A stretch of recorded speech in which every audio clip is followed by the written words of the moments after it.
Hey everybody, welcome to my video. Thought I'd just kind of talk you through my process here. This is the LICH model fresh off the 3D printer. First you got to give it a little alcohol bath. This is actually really therapeutic and kind of a cool thing when the model actually comes out the way you expected it to. I actually took this 3D model and increased it by about 25%. My thought is if my players at some point are going to face a lich, it needs to be imposing. One of the key things to getting a good print is to have lots of good supports. That's kind of, whenever I have a failure, it's usually because I didn't have a support somewhere that needed it. So when the resin was curing, it didn't know where to put it. The piece that I am cleaning here is actually some smoke. To me, I'm interpreting it as the manifestation of the Lich's power.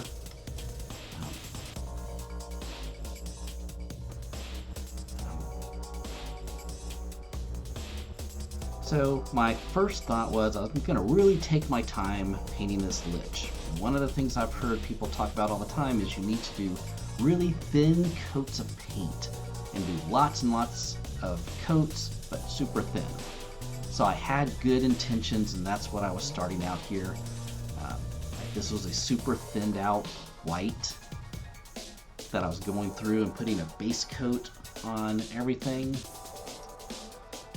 Yeah, I'm very impatient. That didn't last long. So as you're going to see here, I'm breaking out the purple, and it's a lot thicker. It's a little bit thinned out, but it's thicker. My paint scheme is maybe a little cliche, but I wanted the Lich to be wearing purple.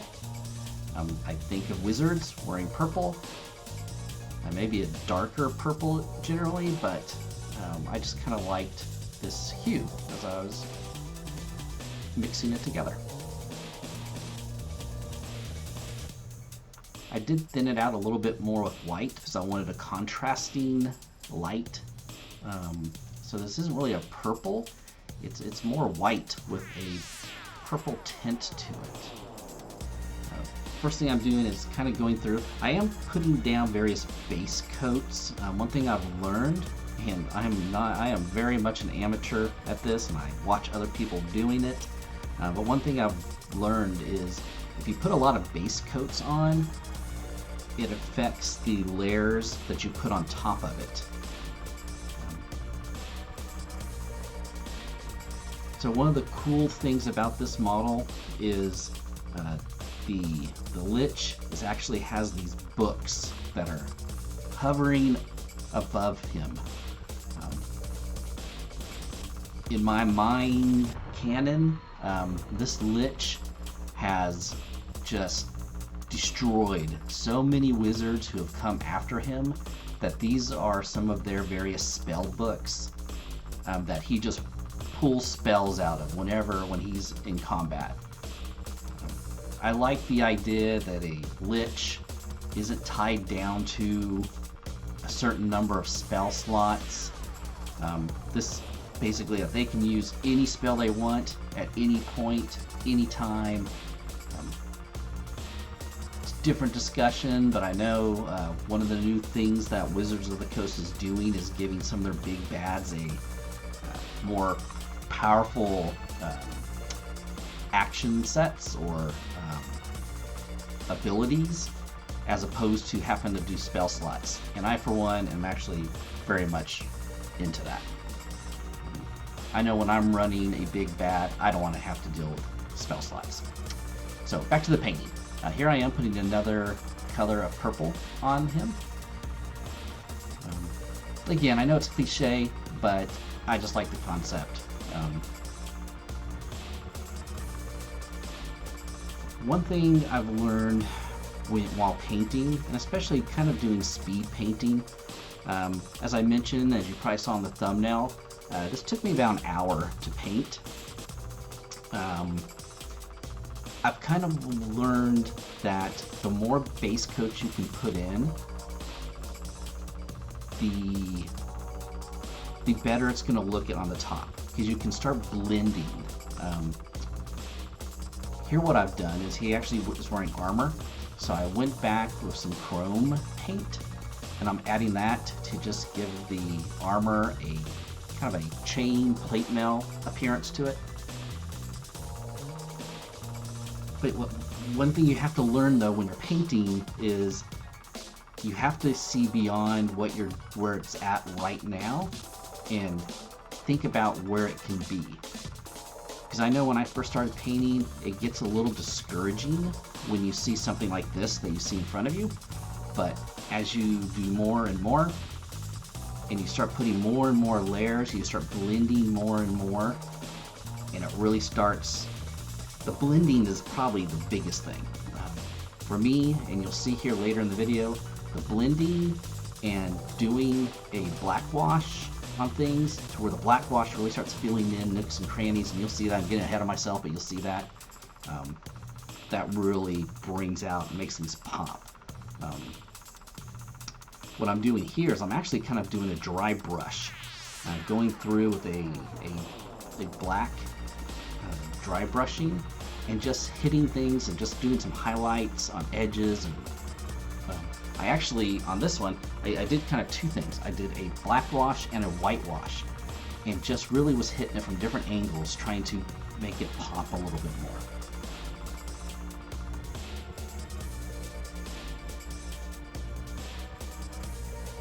So, as I mentioned earlier, the books are one of the key things that make this model impressive. And when I first saw this 3D model, that's what attracted me to it.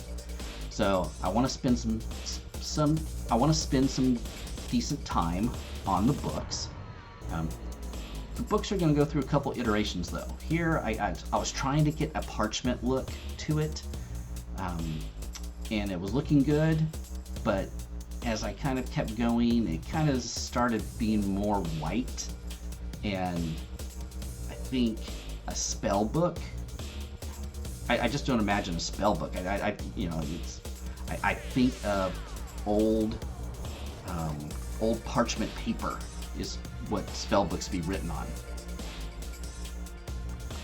Here, yeah, I'm going kind of cliche here, and I'm making the Lich green. And of course, I'm envisioning, I don't think liches necessarily have to be skeletons, but I do envision them kind of what a lot of people now, you're seeing Vecna as, he's the big bad now on some different TV shows. Not to throw out any spoilers there, if you haven't seen some recent TV shows. But also, big bad right now at Wizards of the Coast is Vecna, and that's, they just released his stat block, which is pretty awesome. But that being said, he's not a skeleton. He's very taut skin, and that's how I imagine. I mean, these wizards have defeated death, beat death, or holding back death. You would think they wouldn't want to just turn into skeletons. I mean, I guess there's a name for liches that just become skeletons. So here I am. This was just trial and error here. What I'm actually doing is I was starting to paint using some kind of a dark red. It's a red mixed with black, and I started deciding that, you know what, I think the manifestation of his power probably wouldn't just be smoke. It would be something more substantial. So here I'm adding just some red highlights to the smoke.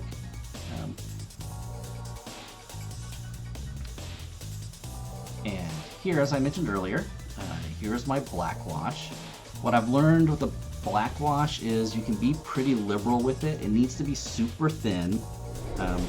If it's not thin enough, and this is probably, even if you're watching this, probably isn't even quite as thin as I should have been, but you make it super thin, and then once you've kind of put it on liberally, and an armor like this makes it look so good. It makes it, I mean, I think you can see it here. It just makes, it gets into the nooks and crannies of that armor and just makes it look super good. What I was going to say is once you put the black wash on, you can go back on with a dry brush and just kind of mix it out. This little spot here is there was actually just the rib cage was showing a little bit. So I want to add some more white, and I'm going to blend that in. Then I got kind of carried away with the white, and that's where I started doing that is definitely a fault of mine. You know, let me know what you guys think in the comments. One of my biggest faults is getting carried away with the color and sometimes taking it too far. Once again, highlighting the books. You know what? These are different Wizards spell books. They'd probably be different colors. You know, what wizard wants to have a spell book just like every other wizard? One of the things I always do is I'm very much about doing tabletop ready. So as I mentioned, this paint job took me about an hour, maybe an hour and a half. But that said, it was under 2 hours, and that's probably about the patience I have. But my goal is to have something that's ready to go on to the table, and for my, and I also want something that if I drop it and break it, it's not going to devastate me, because I spent tens of hours working on it. Here I am going back on the pages. I mentioned earlier I wasn't real happy with the white I had used. This looks a little bit more yellow than I think it really is. Again, this is almost kind of a base coat. As I mentioned, I'm constantly going back and blending, and what I ended up doing here, you'll see, is I'm actually using a black dry brush again here, and going over everything after it had dried, and just toning it down, making it look older. I'm going to go over the pages and make them look older. This was a really fun mini to paint.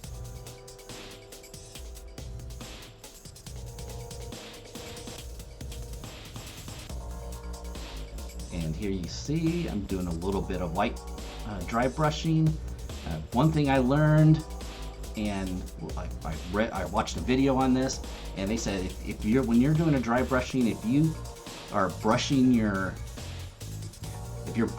brush on a piece of paper or on a rag like this, and any white is coming off, you've got too much paint on it.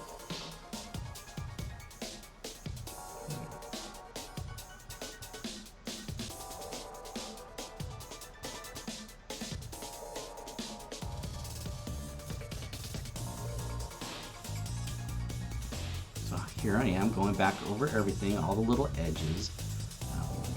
These always look really good on stone, the dry brushing, but I find that I like it on these kind of miniatures and things too, just because it adds more depth, more dimension to, and again, the black wash with a dry brush on top of it kind of gets the black wash gets into the nooks and crannies. The whitewash gets onto the top and makes it stand out. And as I said earlier, this is where you just start seeing, this is where the layering and the blending and everything starts coming in. And usually I'll go back with a brush with nothing on it and do a lot of blending in all the different areas. So this is the stand, and this is where I really kind of decided on what his I'm going to say it again, but the manifestation of his power looks like. That's where I've decided to go with this dark red, almost a blood look to it. This really, it really got into all the nooks and crannies of this. Using that a lot, but that's what made me go back to this and decide it's going to tie it into the base. I decided to go back instead of it being gray. But that being said, what you don't see as much here, but really is affecting it, is all those base coat layers that I did leading up to this actually do affect it. It actually gives you that base, gives you some shadowing and different contrast and everything. So there you go. Hey everybody, thanks for watching my video.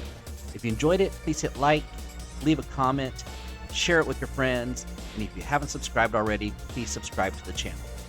Thanks again for watching the video, and I'll see you next time.